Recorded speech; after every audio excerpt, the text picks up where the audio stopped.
One of the biggest challenges, pain points that any business owner has, they're going to have all the time is marketing and attraction and getting more new people in the doors. And, this is always a challenge, always an issue, always something that's important. So we're going to help you today. Hello and welcome to the Remarkable CEO Podcast, a show dedicated to chiropractors who want to transform their job into a business so that they can have a remarkable practice as part of a remarkable life, not instead of one. With your hosts, Dr. Pete Camiolo and Dr. Stephen Franson.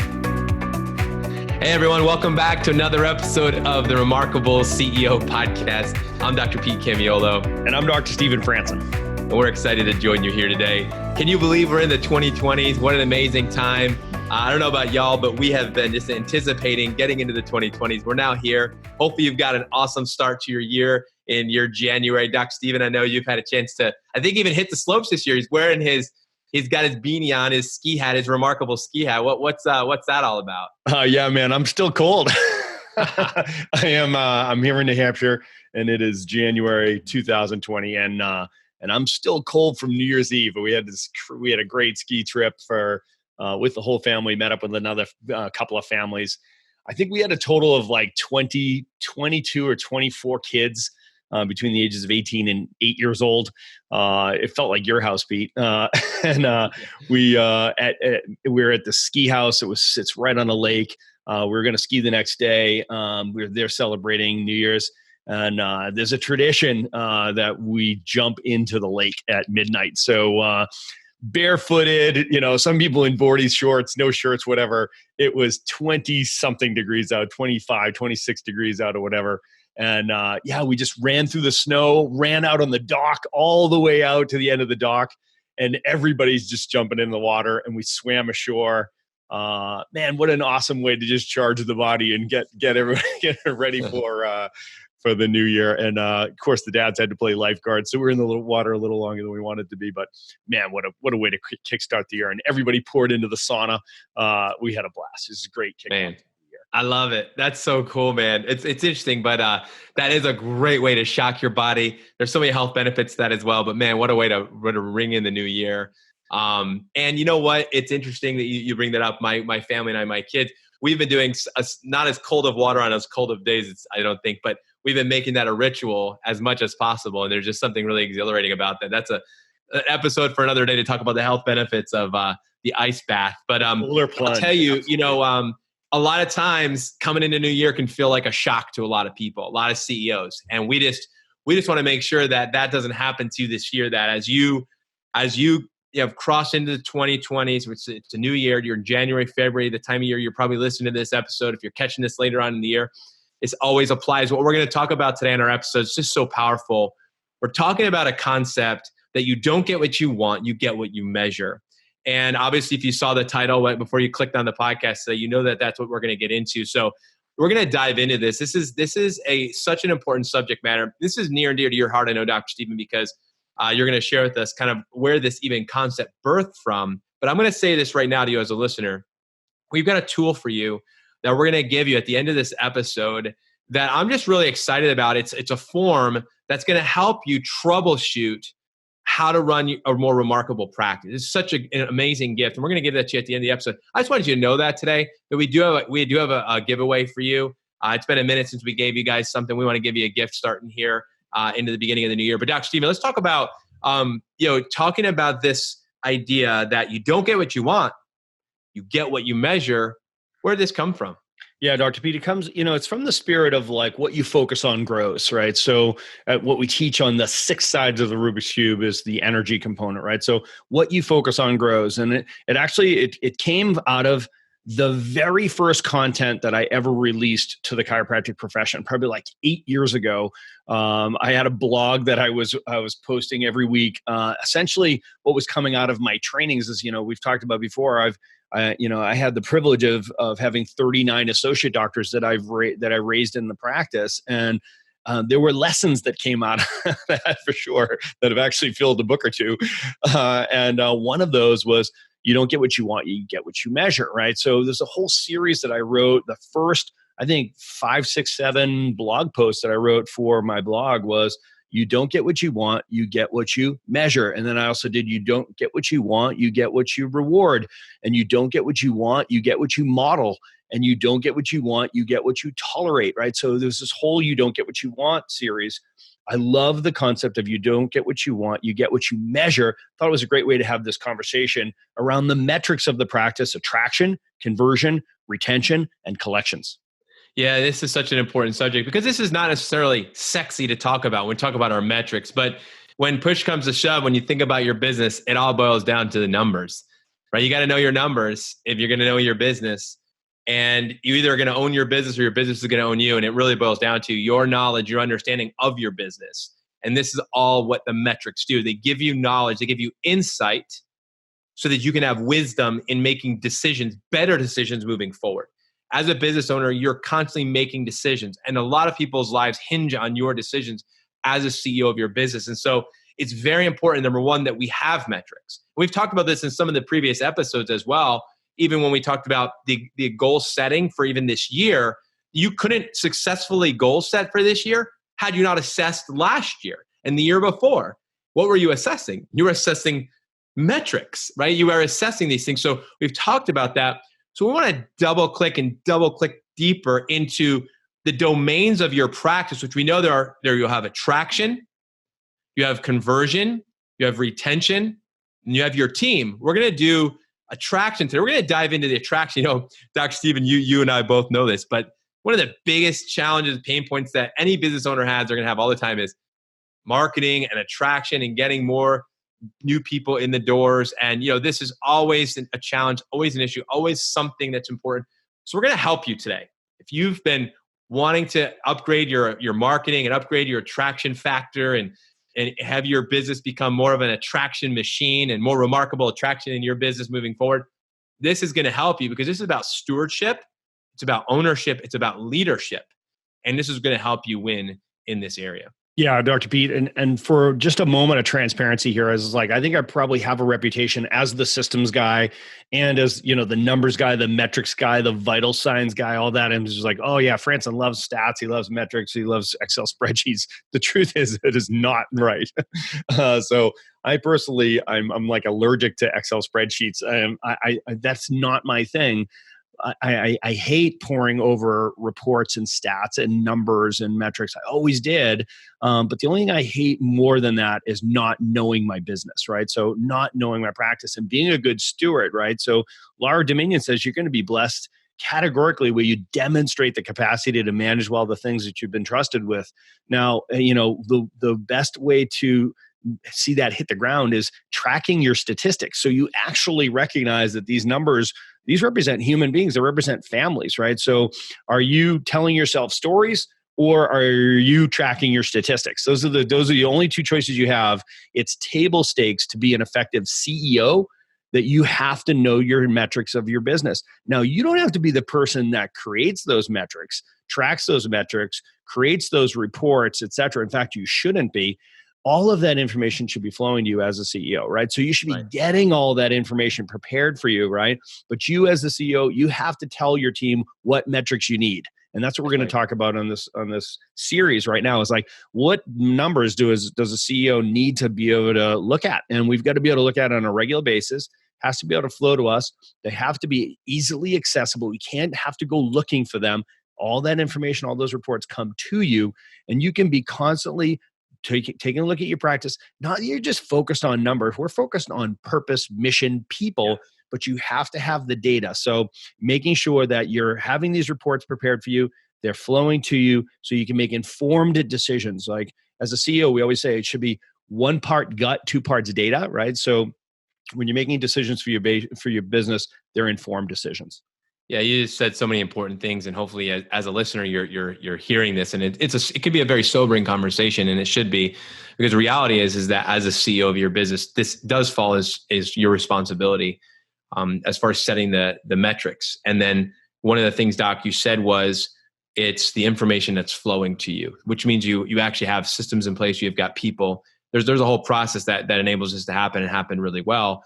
And what I find is if you have a breakdown in any part of that process, it doesn't happen, meaning you don't get the information. There's not follow-up, follow-through. all of a sudden we get halfway through 2020 and we look back and be like, what's going on? And you're kind of kicking yourself, you're frustrated because again, all of this matters, every part of the process. If we have said it's vision, and you have leadership, you have systems, you have your team, you have your trainings, you have your, right? You have all of these elements in place. Everything is there for a reason. And so we're going to look at attraction. But what I want to talk about is the difference between a lag measure and a leading measure. So you've got your lag indicators or your lag measures, and then you've got your leading ones, and they're totally different. And so we want to make sure that you've got clarity on that terminology as we begin this conversation, because technically after this conversation, you should be able to write stuff down on paper and it like make a lot more sense for your team, for yourself. So let's dive into that. So a lag measure, that's the target, that's the goal, that's what you're aiming towards, right? So that's the main. This is where we're going to end up, right? So we're going to end up with this many new patients for the year. We're going to end up with this collections for the month. We're going to end up, right? So we set a lag measure. So that's where we're headed. That's the destination. And that's where we want to end up. The leading measure, those are the things that are going to drive you to achieving that lag measure. So those are the things that if you categorically quantify them over time would equate to the lag measure for that category. So we're going to dive into lag and lead measures for one part of your business. And we're only going to cover a few for attraction. So thinking about the attraction part of your company, of your business right now, if you broke your business down into categorically, we have attraction, we have conversion, we have retention, we have our team, and all that boils down to collections. Let's focus on attraction here today. Yeah, no. So, I when I look at the lag measurement versus the leading measurement and the difference between those, you've heard me say before that the managing a practice well is like good driving, right? So leading the practice well is like good driving. You're looking in three places. You're looking out the windshield, you're looking at your rearview mirror, and you're looking at your dashboard, right? So you're looking out your windshield. That's like what's coming ahead. What's the future pacing of it? The looking in the rearview mirror is the side view mirrors in the rearview mirror. You're looking at what's in the past, and the dashboard is sort of your real-time measurements, right? So I like to think of the lagging measures as what's in the rearview mirror. These are the things that, these things have already happened. And people think of them as like, okay, so that's where those are the numbers we want to land on. But at the end of the day, those are the things that have already happened when you're measuring those things versus looking out the windshield at the leading measurements. Those are the things that are future casting, right? These are the things that are going to be upcoming, right? So think about it as rearview mirror versus out the windshield, if you will. So let's talk about rearview mirror stuff first. Like looking back at last week, last month, last quarter, last year, let's look at some of the lagging measurements that are most common, I think, with when we talk about marketing and attraction. Remember, the purpose of marketing or the purpose of attraction is to create new patient leads. That's what we're doing, right? So when we're talking about new patients, what we're really talking about is new patient leads, right? So after conversion, they actually are a new patient, right? So this is a new patient lead that we're talking about. So the major topic is, or the major metric or KPI here, key performance indicator, is total number of new patient leads. That would be an aggregate number. So that's probably your biggest number. Then you can break those down, and let's keep it simple. I think of it as internal, external, and digital leads, right? So you have internal marketing leads, external marketing leads, and digital marketing leads, right? So from your internal activities, where are your referrals coming from? Okay, so there's essentially three types of referrals, internal referrals. You've got organic referrals, you've got your process-driven referrals, and you've got your initiative-driven referrals, right? So campaign-driven referrals. So if you look at organic referrals, those are just happy people send more happy people, right? So that's the organic. Those are the ones that are just happening because people are happy. The second one is process-driven referrals. These are far more intentional. Process-driven referrals are those that you can say, because I have a system in place, because I have a patient conversion process in place, because I have a patient retention process in place, in other words, because I have a patient education process in place, throughout this process, if a person goes through our process, there are steps in the process. There are mechanisms built into the process that will provoke referral, right? So I know that if you got a new patient phone call, the first thing we ask is this appointment for you or for your entire family? That's a script that's a mechanism. That's a asking for referral right there, right? So I know that if you've gone through our new patient process, we've invited your spouse or significant other to the report of findings, to come to the Better Results Faster workshop, etc. Throughout our process, at the progress exam, progress report, on the questionnaires, there are questions that provoke you to refer, right? Those are process-driven referrals. So those would be considered internal. And then the third subcategory of internal referrals would be initiative or campaign-driven referrals. This is if you're running things like the Body Signals program, or you're doing a patient appreciation initiative, or you're doing some type of seasonal thing like a Valentine's Day or something like that, or a ladies' night out, etc. There's some campaign that you're doing that's a reflection of what's going on in your marketing calendar. That would be considered internal marketing from an initiative, right? So we want to be tracking internal, external, and digital. External new patient leads would be coming from everything that happens outside of your practice that's not done online. In other words, the things that are done offline. So this is things like your networking, paraprofessional networking, outside talks, spinal screenings, corporate wellness programs. This is your billboards, traditional media like newspaper, etc. This is all external activity that you do that generates new patient leads. And then the third and final component of this would be digital marketing, everything that's done online, right? So this is everything from your website and SEO optimization, Google AdWords. This is your social media strategy, Facebook ads, YouTube, LinkedIn, etc. So Dr. Pete, these should be viewed as three tributaries of new patient leads that you're tracking, and you should be able to speak intelligently around what are our objectives, what are our goals. In other words, what are we trying to accomplish in each of these three categories or subcategories to achieve our total goal for aggregate number of new patient leads per month, per week, per quarter, per year, what have you. Yeah, this is so good. So just to continue this beautiful conversation, which this is so powerful. So Doc, so if your goal this year, because I'll ask this question to clients that I get to work with, it's one of the things we do is we track stats. We do a lot of that as part of our accountability with coaching. Is if I say, hey, well, what's your goal for this year as far as new patients? You say, well, my goal last year, right? We had 200 new patients. Let's just go. So I say, great. So what's your goal this year? Well, my goal this year is 250. Cool. So what you would have to tell me is categorically, how would that happen? How did the 200 happen? Okay, cool. Do you actually know how it happened? The second one would be, then how would you actually increase by another 50, which is what is that? Like almost like 20% more. Like how would you increase that number of new patients next year?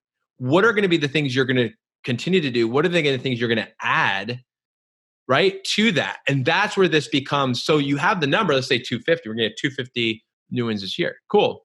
So that's a number of people that are going to show up to your office. Well, how many people would you have to actually connect with to get 250 people show up to your office? Do you know the number of leads that it takes to get 200? So you had how many leads last year in the hopper that actually led to 200 people actually showing up? Do you know that number? What was the difference? Do you know how to narrow down that gap? What were the things that you did that have worked in the past that have helped? And what can you continue to do? What can you do better? Right? So this is where the leading indicators come in, because these are affecting the behaviors that are going to drive that outcome shift. And you say, well, we went from 200 new patients for the year to 250 new patients, and we categorically, on the internal side of things, we recognized that we were not doing a good job with getting spouses to come to the report of findings. We found in 2020 that when we simply asked, like Dr. Franson said, the spouse to come to doctor's report or to the report of findings, whatever you call your, that visit in your clinic, that when we did that categorically, we had an increase, an uptick of family members, getting checked and families getting started, couples coming in together, getting chiropractic. Next thing you know, they're bringing in one of their kids who the spouse who was there didn't get started, but they thought of one of their kids, got their kids started because they felt convicted about that. All of a sudden, what happened?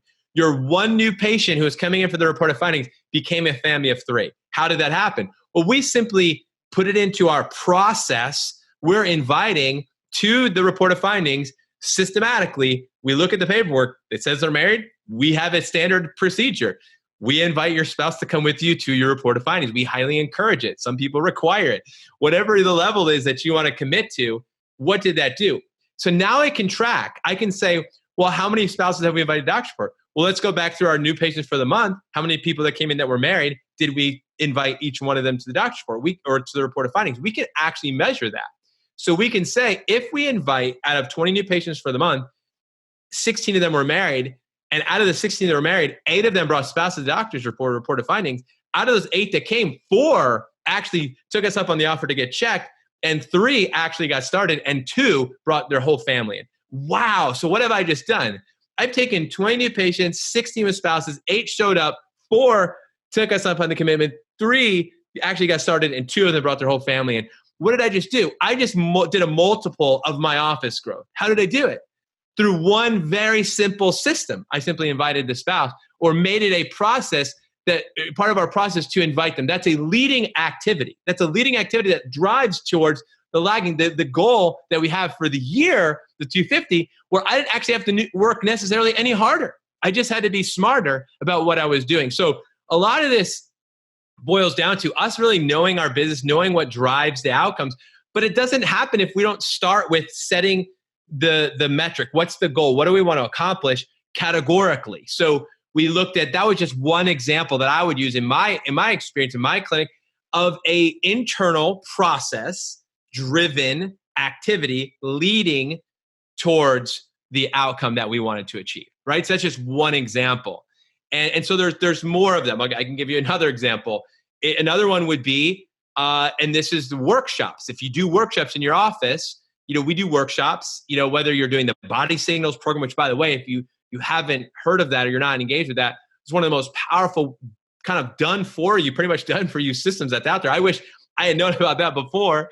Cause anyway, I'm not going to get into putting together workshops every month, but the workshop model was another one that we built into, and you can build this into your culture, into your processes, that everyone that comes into your office gets informed and invited to the next workshops. They get invited to a Better Results Faster workshop. Right as soon as they get started under care, they've signed up. You immediately say, you know what? Do you want to get the best results the fastest?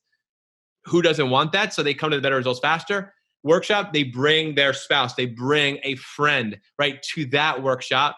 And what have you just done?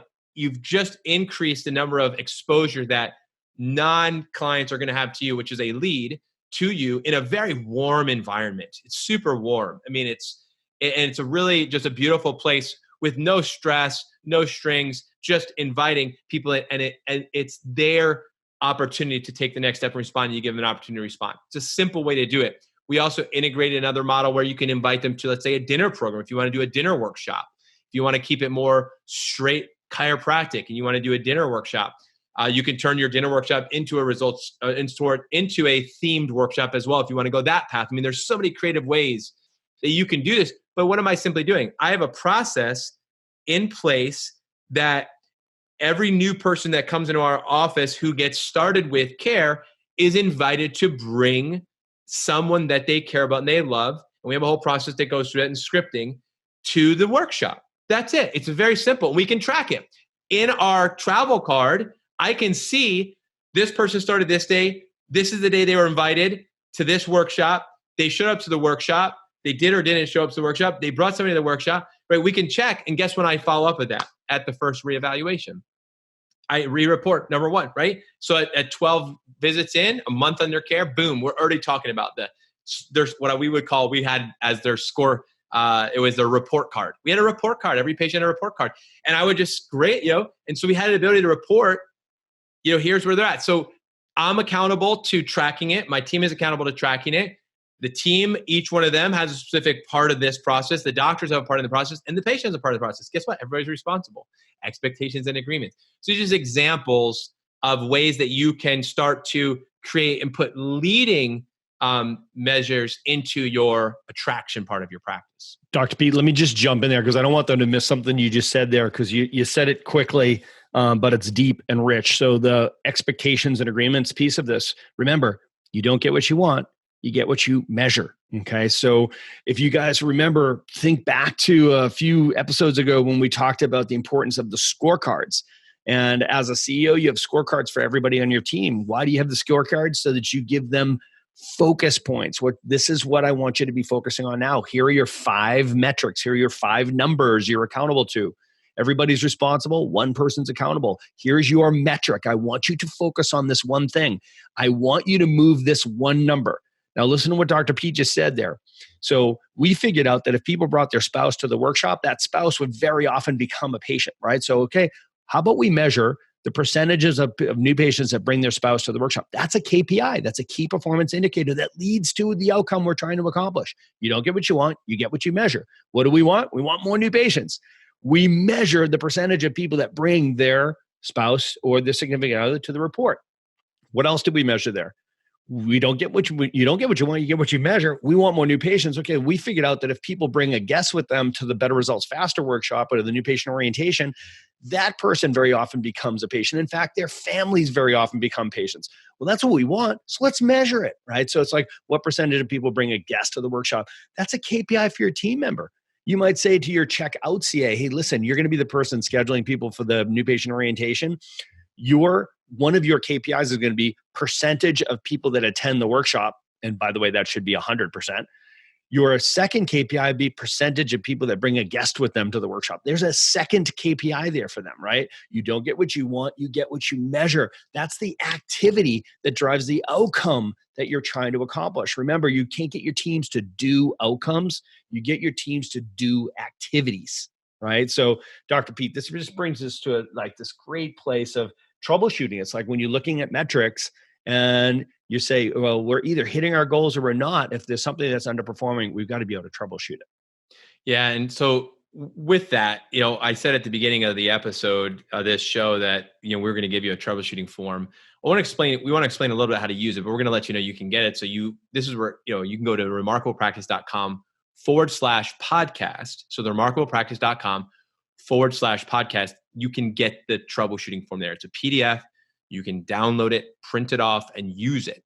It should be something you use in your office from this point forward. It'd be one of the wisest things you could do this year is start troubleshooting, but actually use a form. We've created it because we've troubleshooted to get to the point of the troubleshooting form, right? The troubleshooting form came out of troubleshooting. So take advantage of the form. I'm just going to say that. But so when we troubleshoot, really what we're doing is we're asking ourselves the question, why, right? We're saying, why is this happening or why is this not happening? More often than not, we're troubleshooting because it's not, right? So why is this not happening? And we troubleshoot through what? Y'all know this, through solving the business puzzle. The Rubik's Cube. The puzzle is a 6-sided Rubik's Cube, right? So we solve it through the 6 sides of the Rubik's Cube. You guys are going to get this from us. So where do we start?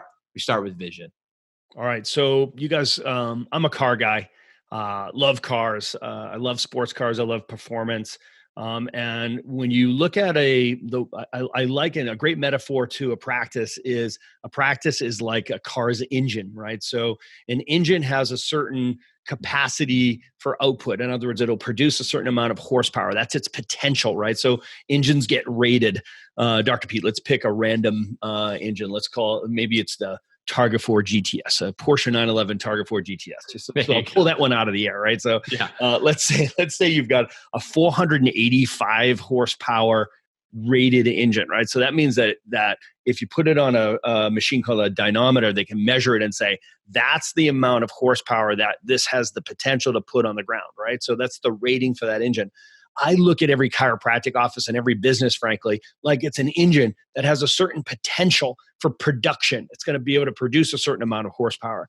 Well, when you measure any car, any engine, chances are it's not going to actually produce exactly what it's rated at. And there's something that's interfering with the production of it, right? It's not broken, just there's some resistance. And usually the key is it's not one thing. It's usually multiple things, right? And they call it tuning, right? So you listen to an engine, you listen for squeals, you smell things burning, you measure charges, you measure exhaust output, et cetera. Right? So there's different things that you're measuring. You might feel a rumble or a vibration, right? So there might be heat buildup. There's different things that rob horsepower. Same things happening in your practice and in your business. And you've got to learn how to troubleshoot that engine of your practice. You need to listen, smell it, look at it, put your hands on it, right? And you want to tune it. You want to find there's a little tweak here, a little tweak there, right? And you got to change things here and there. So that's the troubleshooting process for an engine. Same thing's true for a practice, for a business. So this form will guide you through that. And the form, of course,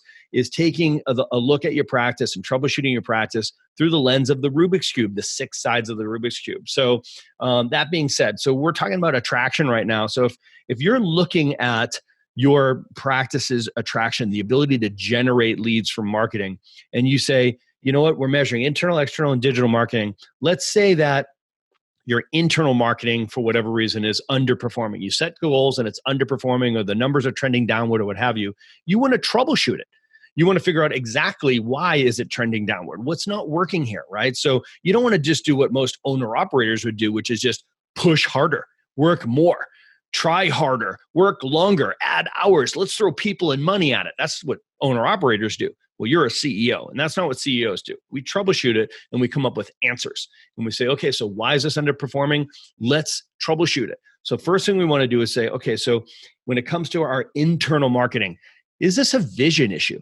Okay, so remember, vision's first side of the Rubik's Cube. What does success look like? Does my team not know what success looks like here? Okay, so the question is does my team not know what success looks like when we say our internal marketing plan and strategy? Yes or no?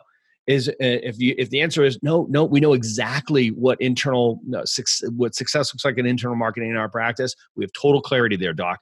Well, maybe it's the second side of the Rubik's Cube, which is leadership. Do I have the wrong person in charge of this? Because one of the most important things you're going to do is delegate, right? You want to make sure who on my team has leadership in the internal marketing, who runs the internal marketing plan, internal marketing calendar. Do I have the wrong person doing that? No, we've got the right person doing that. Okay, let's move on to systems. Do we have a system in place for internal marketing? Do we have an internal marketing plan? Do we have our internal marketing calendar? Is it systematized? And are we executing against the system like a body signals program, for example? It's just implementing the system. No, we got it. We're dialed in, Doc. It's not a systems problem. It's like, okay, so is it a people problem? Are we understaffed? Are we undermanned? Do we not have the manpower, the horsepower to execute this? No. We got all the people we need. Everybody's in the right, butts in the right seats, doing the right work the right way. Okay. So is it a training issue?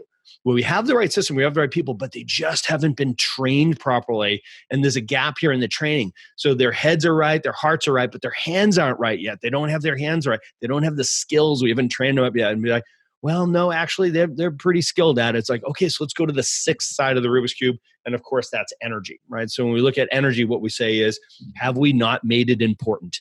Have we taken our eye off of internal marketing? Have we not made and put an emphasis on the importance of generating referrals internally in practice? Because maybe we got overwhelmed, or maybe we got distracted by some external activity, or maybe we've leaned in really deeply recently in digital marketing. We've taken our eye off our internal marketing, et cetera. For whatever reason, it's an energetic issue, and we have to make it important now. We've got to take that plant and push it into the sunlight, right? So that it gets some energy and it grows. Because Dr. Pete, as we started the show talking about, you don't get what you want, you get what you measure, right? And what you focus on grows. Thanks for listening to this episode of the Remarkable CEO Podcast. Remember, what the world needs now is chiropractic. And what chiropractic needs now is more successful chiropractors. If you like this podcast, please subscribe, share with a friend, and leave us a review. And if you'd like to connect with us personally, direct message us on Facebook, LinkedIn, or Instagram. Now go and be remarkable.